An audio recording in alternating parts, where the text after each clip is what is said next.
Good day, this is Jim Pytel from Columbia Gorge Community College. This is Digital Electronics. This lecture is entitled Digital Signal Processing Basics and the Nyquist Sampling Theorem. Tiny disclaimer before we begin here. This particular unit of the Digital Electronics series is at most a brief outline of digital signal processing. Entire courses, entire textbooks, and entire careers are made upon this technology. And my feeble attempt at putting 45 total minutes of garbage on the internet is in no way meant to represent the summation of human knowledge about DSP. What I'm trying to do with this particular unit is present basic overview of the whole DSP process and the various methods that are used to convert analog signals to digital and vice versa, digital signals back to analog. What I'm hoping to accomplish with this particular unit is for you to obtain at least a technician level understanding of DSP, being made aware of its role in modern industrial and communication systems. I'm skipping all the crazy math. I'm making broad sweeping generalizations, waving my hands at other things, and most definitely telling to you to ignore the man behind the curtain about others. So let's begin with DSP. And how I like to begin these lectures is I start this off with a common character that pretty much, if you're breathing, probably should be able to recognize. What I want you to start off with is just take in the upper right hand corner of your notebook and draw Pac-Man. And most of you guys have probably drawn a character that is semicircular in nature with a little wedge out of it. Sometimes he's got an eye. And the deal is that's not Pac-Man.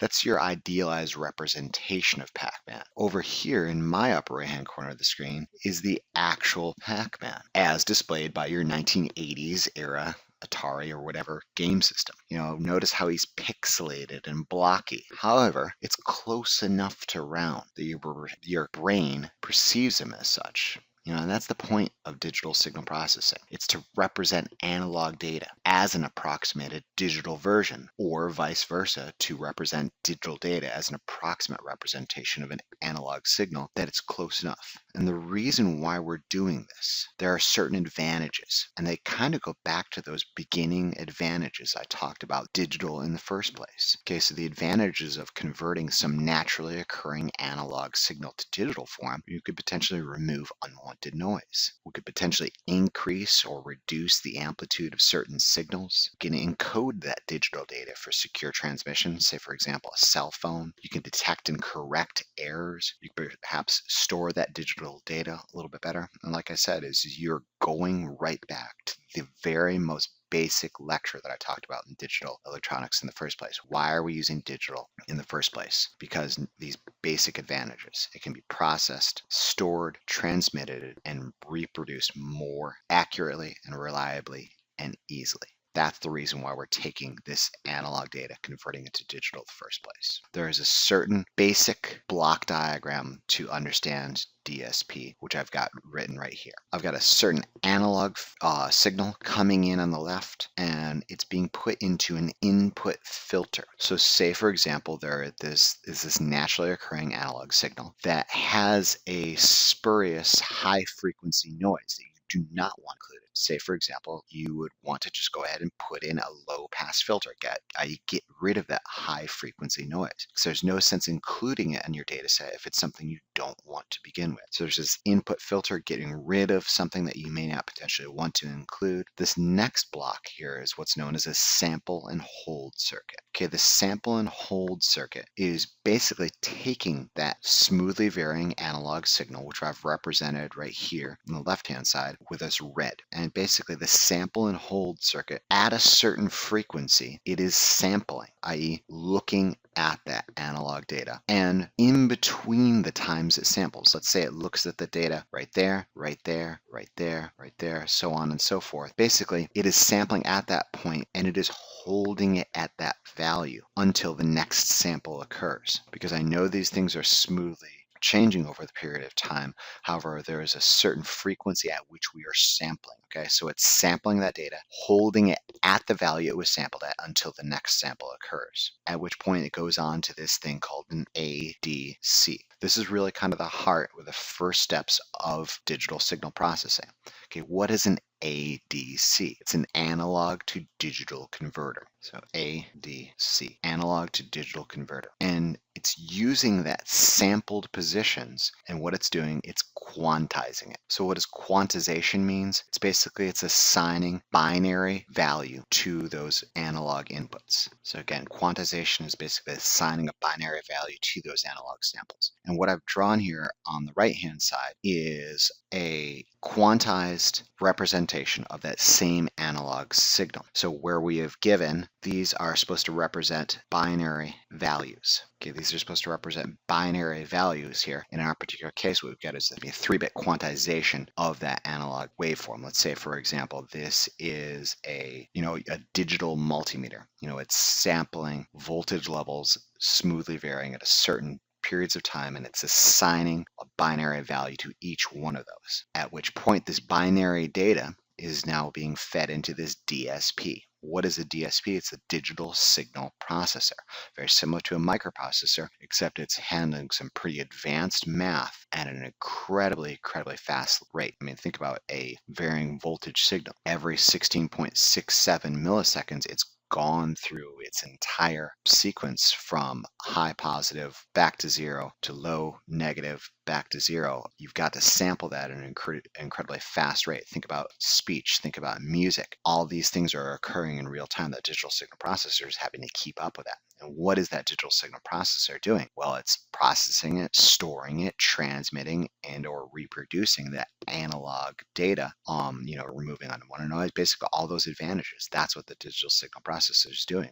It's going ahead and changing that binary representation of the analog data to a better form that might be used a little bit later. What is the next block in this diagram here? What's the DAC? DAC. If ADC stands for analog to digital converter, what does DAC stand for? Obviously, it stands for digital to analog converter. Digital to analog converter. And that's basically what your iPod or your iPhone is doing to that digital representation of music that's stored on it. It's taking the digital representation, it's making an analog waveform which is being sent to the speakers. However, there might be an output filter, because notice the stair-step-like approximation our digital data looks like there. Perhaps we want to go ahead and smooth that output, so a smoothly varying analog output, which could perhaps represent music or speech or some other quantity. So this very basic block diagram is going to be used over and over when we discuss DSP. We are going to go into in depth ADC and the DAC and some of the methods used to go ahead and to do that. But your understanding of this basic step-by-step block diagram is pretty essential to your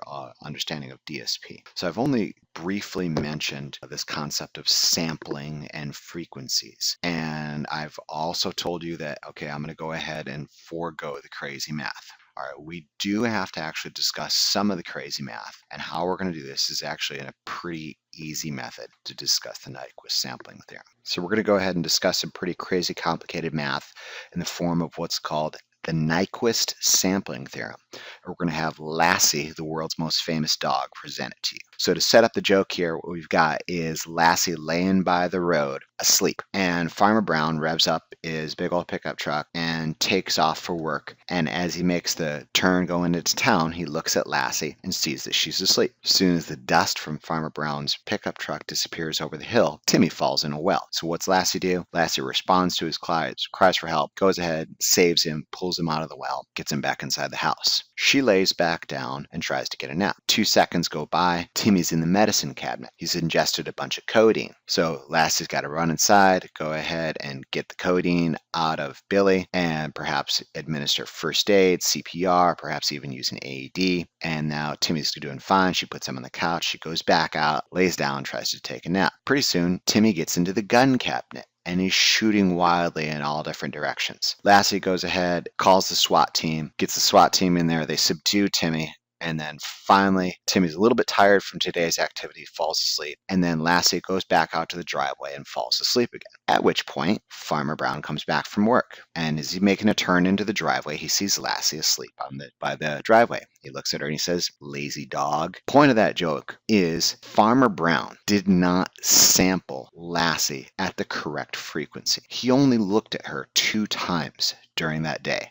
She happened to be in the same position. So what this Nyquist sampling theorem states is you've got to go ahead and sample something at least twice the frequency at which it is naturally occurring. And had Farmer Brown been there more than 2 times during the day, he would have realized that Lassie had a pretty incredibly difficult day. And that's the point of the Nyquist sampling theorem. You're going to go ahead and have to sample a naturally occurring analog piece of data at twice the frequency that you wish to capture to go ahead and reliably reproduce that data. And a simple illustration of the Nyquist sampling theorem gone terribly wrong, let's use the Farmer Brown method. Here what we've got is an analog signal of a certain frequency. Let's say it is a United States distribution wave, so it's 60 hertz, and let's sample it at 60 hertz. Okay, let's say our first sample occurs here. The next sample occurs here, here, here. And because we are inappropriately sampling this at an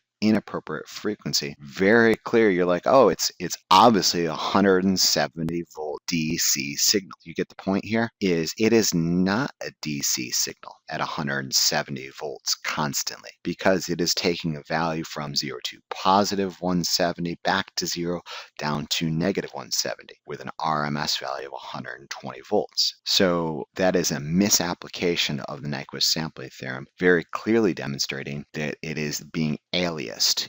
Think about an alias.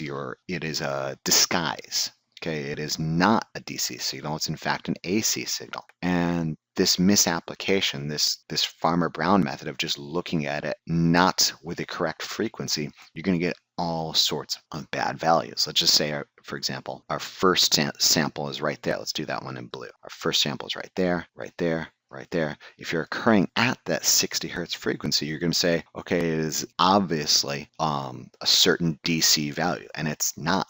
Okay, so you're incorrectly sampling this thing. The Nyquist sampling theorem is we're going to have to sample this wave. In this particular example, it's 60 hertz. We're going to have to sample it at 120 hertz to accurately represent this wave. So the naturally occurring period of this is right there for a single cycle.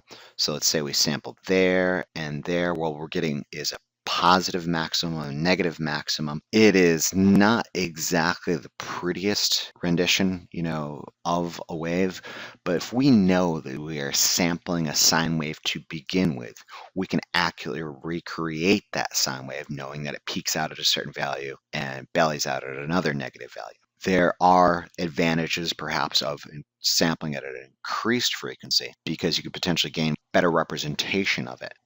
But we're not necessarily always sampling just a pure sine wave. And this is where the crazy, crazy, crazy math comes in. And I do want to illustrate a little bit about some of this crazy math here. And I'm going to start off with this basic statement, which may surprise you. Everything is sine waves. Every piece of information that can be any signal is a summation of sine waves, including digital pulses. Okay, and this is crazy, and even to the point of reality. Because one of the most famous quotes from Nikola Tesla is, if you want to find the secrets of the universe, think in terms of energy, frequency, and vibration. Reality, as we get down to it, we are finding that as we get smaller and smaller, we're realizing nothing's there but vibrations and frequency. Okay, so that is crazy, crazy math. What I want to talk to you here is just how you can possibly create summations of sine wave. And one of the simplest ways to do this is take your TI-89 graphing calculator and add sine waves up of different frequencies. What you get is waveforms that are different analog values, but they are composed of sine waves. And one of the ways I want to do this is a pretty crazy example, is a digital pulse. How can I represent a digital pulse as a summation of sine waves? Well, let me go ahead and just draw some diagrams here. So look at this digital pulse here. It's not a sine wave. How can I use sine waves of different frequencies to go ahead and represent this digital pulse? Well, first off, what I'm going to have to do is just think about a sine wave. It's zero-centered. This is not zero-centered. I'm going to have to raise it up by a certain amount. Okay, so there's this DC component in this. So this idealized representation of this digital, the summated sine waves representation of this digital pulse, there is a DC component plus some sine waves. And those sine waves have a magnitude of a certain value, an amplitude, and frequency. the more sine waves you put into this, the more you can accurately represent any data. So I've chosen the digital pulse because it's one of the hardest things for you to do, to realize that, okay, sine waves can be used to create anything. If we've got a bias, we've got a DC bias here, let's just say if I took a sine wave of the fundamental frequency, let's say again, it's 60 hertz. That kind of looks like a digital pulse. It's not, but it's a little bit closer. And that is a certain amplitude, which I'm going to call 1 sine of the fundamental frequency. What if I added to that? So I've got my DC component, I've got amplitude 1 of the fundamental frequency. What if I added the following? 1/3 of sine 3f. What is 1/3 sine 3f? 3 times the fundamental frequency, but 1/3 of the value.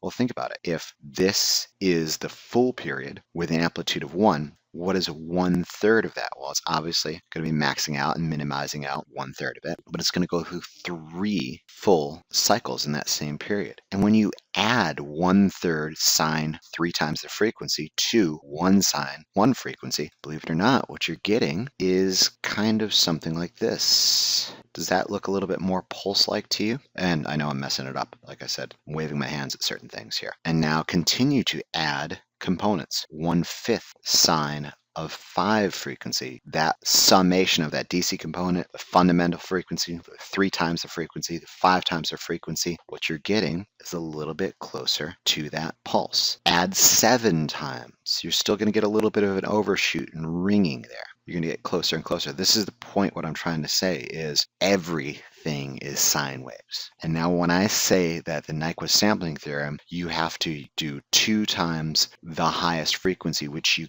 wish to capture. How accurately do you wish to capture this digital pulse data? Because this thing goes on forever.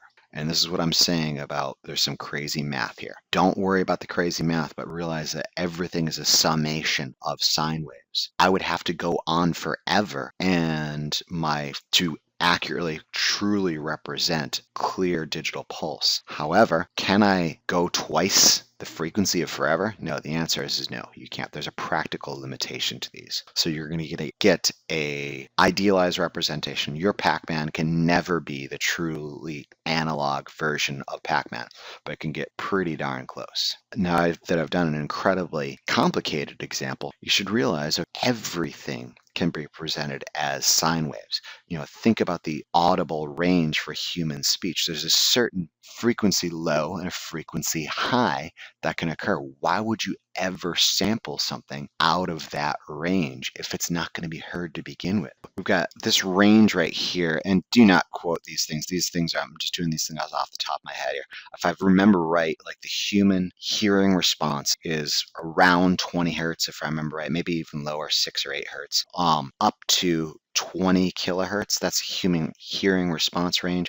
And this 20 kilohertz maximum here is really kind of representative of your age. Those individuals that with younger ages, I do this experiment in my electronics 1 class. I get something going at 22 kilohertz and I slowly drop it down and I see which people turn their heads to hear the noise first, and it's always the younger students that do so. Okay, and then pretty soon I'm lowering it down, lowering it down, lowering it down. So finally some of the older students, hey, I can finally hear that. Okay, so that upper range might be around 21, 22 kilohertz. Most people 16 kilohertz, you're going to hear that. So the point is the human hearing range goes from that 20 to 20 kilohertz for our purposes of this example. However, human speech kind of tops out at 10 kilohertz. So if you are potentially just talking, you're not playing a musical instrument, you're not doing anything like that, what is the minimum frequency which would you be sampling, which you should be sampling human speech at? The answer is twice its maximum. So it's 20 kilohertz. So if I wanted to do very, very accurate representation of, reasonably accurate representation of human speech, I want to sample it at 20 kilohertz. That waveform, it's obviously not a pulsed waveform, but it is a waveform, of human speech. And like I said previously, I know that's not a pure sine wave, but it can be represented as a summation of sine waves, the highest frequency of which is around 10 kilohertz for human speech. I don't mean to delve into the crazy esoteric math too much here, but it is important for you to understand pretty much everything can be composed of sine waves. And for you to accurately represent it, there is a certain frequency which you want to, and you're going to go ahead and somehow neglect certain amounts of data, which may not be necessary for your accurate representation later on. So this concludes the lecture, Digital Signal Processing Basics and Nyquist Sampling Theorem. We're going to go into converting analog signals to digital, basically the analog to digital converter.